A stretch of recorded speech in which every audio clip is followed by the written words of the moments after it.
You want to support Roland Martin Unfiltered? Be sure to join our Bring the Funk fan club. Every dollar that you give to us supports our daily digital show. There's only one daily digital show out here that keeps it black and keep it real. As Roland Martin Unfiltered. Support the Roland Martin Unfiltered daily digital show by going to RolandMartinUnfiltered.com. You can make this possible. Now, President Obama once said, "I'm absolutely confident that for 2 years, if every nation on earth was run by women, you would see a significant improvement across the board on just about everything, living standards and outcomes."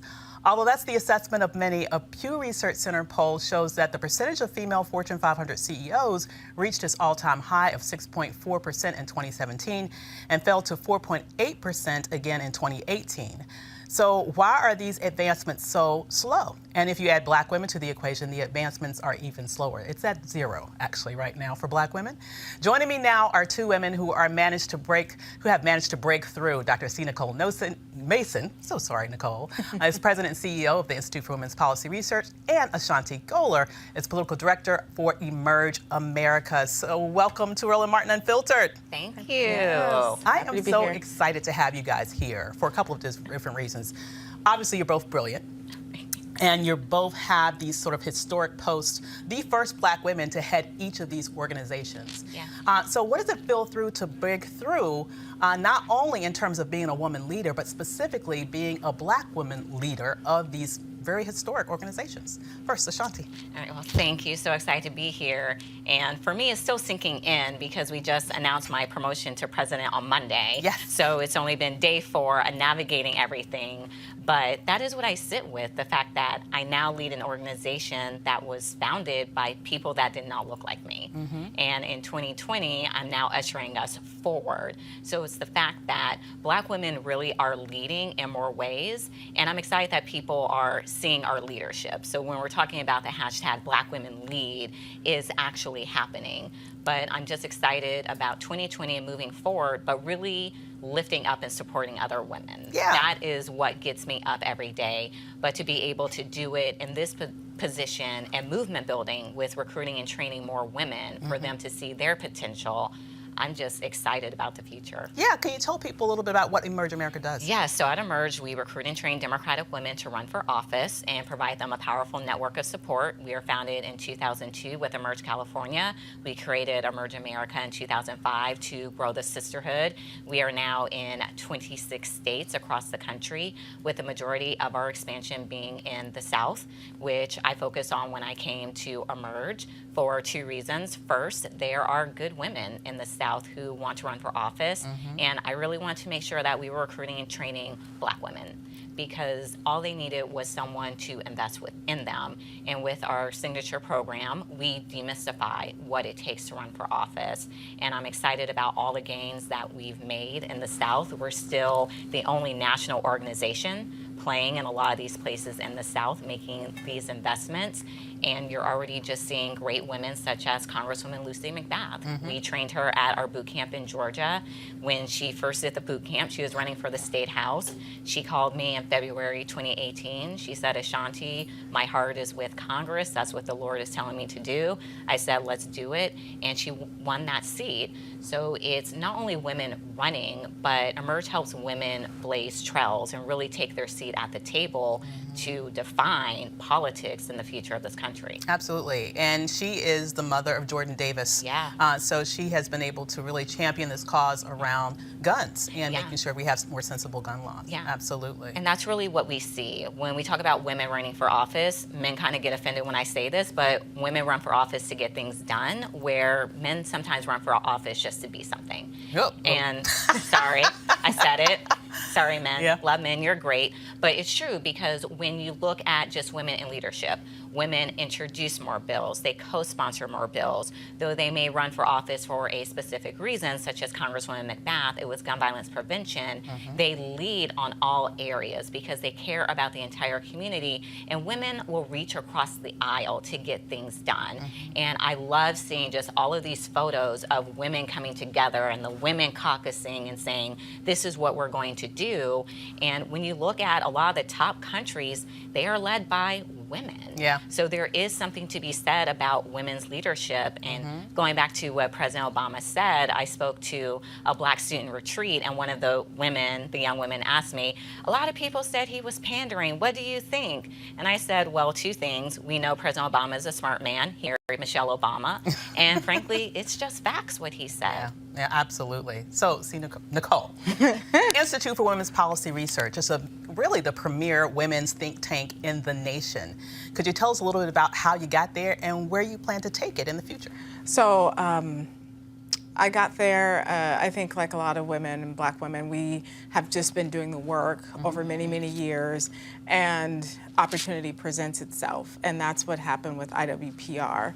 One of the things I want to say is that we are living in a really historic moment that I don't think we've been able to fully understand and realize and appreciate. Black women are leading many of the national civil rights think tanks, organizations in this country right now. I'm thinking about Fatima Goss Graves. I'm thinking about the new leader of NELP, the National Employment Law Project, and many other organizations. And so, but I don't feel like as a nation we've caught up to that reality. So I'm really happy to be among those leaders. When I think about IWPR and our work and stepping into that role, I want to say that I don't know if people thought it was going to be me. I know, when I got the email and I saw your face, I was like, yes! Absolutely. So, and you know, and I thought, and I believe people thought it was going to be business as usual. Yeah. And I just came in and shook everything up and said, you know, we really need to be talking about racial equity. We need to have an intersectional framework. We need that to be is shaking it up. about, yeah. So, and you know, and that's how I lead, and that's my point of view, and that's where I come from in my social location. And what you are seeing when Black women lead or when women lead, they bring all of that with them. And like you said, I think that's brilliant. What I know for sure is that women who become involved in politics or choose to lead, they do it because they feel personally invested, or it's an issue that's directly impacts them and their communities. And with IWPR, issues of economics, women's economic security and family economic security are issues that have been near and dear to me for my entire life. And so I love it, and I just keep showing up and, you know, being who I am. Well, I have to ask you this one other question just to sort of piggyback on that, because when you look at the leadership of organizations that are, for example, traditionally women's organizations, you do typically see white women at the helm, a white woman focus in terms of their subject matter specifics in terms of what they handle. So it's just wonderful to see you there. But when you look at traditionally Black civil rights organizations, you typically see men at the helm of leadership. I mean, that's just the reality. Even the organizations that you mentioned, they were civil rights organizations, but they're not Black-focused civil rights organizations. Yes. So you guys are sort of really breaking this mold of being in leadership in a space that traditionally centers the white woman's experience, to be very real about it. Yeah. In that space, what do you think we could all do to make sure that other organizations, other women's organizations, but also civil rights Black organizations begin to see the wealth of talent that we have among Black women to ascend to leadership positions in those spaces as well? So one of the things, I was just at this meeting yesterday, and it was a strategy session, and we're talking about our direction, what we were going to do, and everybody had all these ideas, and they were like, and you need to do this, you need to be focused on this. And there was another Black woman in the room that said, hold up, what you're not going to do is put all these expectations on this woman. Yes. You know, on me, on Nicole, because we're not asking that of these other organizations that have $65 million budgets. Right. And that was a moment for me to also step back and say, you know what, you don't have to be all things. Right. You can do what you do well and just do that. Right. And also that other Black women have my back, because she saw what was happening and what was being set up, and she said, no way, not on my watch. And we talked about it today, and she said, I got you. And so when I think about the pressure, so the other thing that, and I said this when I was interviewed for IWPR, I said, well, I know the stat is that people, new EDs, new leaders in an organization, they last about 18 months. You get over that 18 months, you're pretty much good to go. But most people fail, most new leaders in CEO positions fail within the first 18 months. I was like, what are you going to do to help me be successful in this role? Because I want to be very clear that this is not about me being superwoman. It's about what we do together, and so not being set up for failure. And I know that what happens, and I think it's different for Black women and women of color than white women, that if we fail in the role, it's going to be like, that's why we're not hiring another Exactly. And so it's just a different level of pressure, I think, that we have to face that I think is even different from Black men. Absolutely. And so, Ashanti, similarly, I love the fact that you were saying that you had this ally, basically, this other Black woman in the room to say, no, you're not going to hold her to different expectations than others.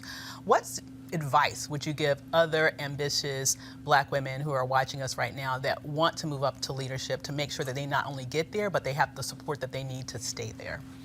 So one of the things that I say all the time is you have to show up and be your authentic self. And that's what I did at Emerge. When I came, I was the only Black woman on staff. I looked at our board at the time, no other Black women. Looked at the advisory board. And this wasn't 1960, was it? No, this was in, like last year. This was in 2016. So I knew I had my work cut out for me. But it's like you said, I knew that I wasn't going into that space alone. That I had so many other Black women behind me. And when you embrace diversity, however you want to define it, I prefer to call it equity and justice, that makes every organization better. So I fought first in the things that I knew I could change. I'm like, I'm the political director. What do I control? I control our expansion, what new states we're going to, our strategic recruitment. I get to put forth names for seats, our partnerships, what groups are we working for? So I infiltrated first in my work, and because I'm the political director for a political organization, that meant I got to work with the other departments. And they started coming along. And it got to the point where like my white colleagues were the ones who were backing me up. Like when something out of pocket was said, I didn't even have to get off mute because they had it. Like I was like, oh, I like this, because they were standing up and they were calling other people out. And I'm glad to say, like Emerge of 2020, it has a Black woman president, it has a Latina chief of staff, and it has an AAPI board chair. Awesome. So that is what happens when you live your values. So just show up and do it. And honestly, if they push back, it's not the place for you. Like that is it. Like don't change, don't sit back. And I'd be honest about the fact when I see other Black women, women of color in spaces, and I'm like, how everything is going, they're like, oh, it's great, it's lovely. I was like, you need to leave. Keep it in real. Because it's not the only place in the world. Exactly. There you go. I'm like, you're giving me that answer and you can't even be real with me. It's time to leave, sis. Absolutely. You gotta go. Absolutely. Well, thank you so much for coming today, and thank you so much for representing all the Black girl magic up in the space. Great to have you here. Thank you. For everything you do, Dr. Avis. Thank you, dear. Thank you. All right, folks, back to our Roland Martin Unfiltered video in just one moment. Join Dr. Jackie Hood Martin as she engages others to think like a leader. Are you looking to enhance your leadership or that of your team in 2020? Join our newest online course and mastermind group, How Successful People Think. She will be your guide as you learn timeless leadership principles to apply to daily living. Offer expires February 28th, 2020. Register for or start the online course today at livetollead.com/Leadsburg. Now back to your Roland Martin Unfiltered video. You want to check out Roland Martin Unfiltered? YouTube.com/Roland S. Martin. And subscribe to our YouTube channel. There's only one daily digital show out here that keeps it black and keep it real. It's Roland Martin Unfiltered. See that name right there? Roland Martin Unfiltered. Like, share, and subscribe to our YouTube channel. That's youtube.com/Roland S. Martin. And don't forget to turn on your notifications so when we go live, you'll know it.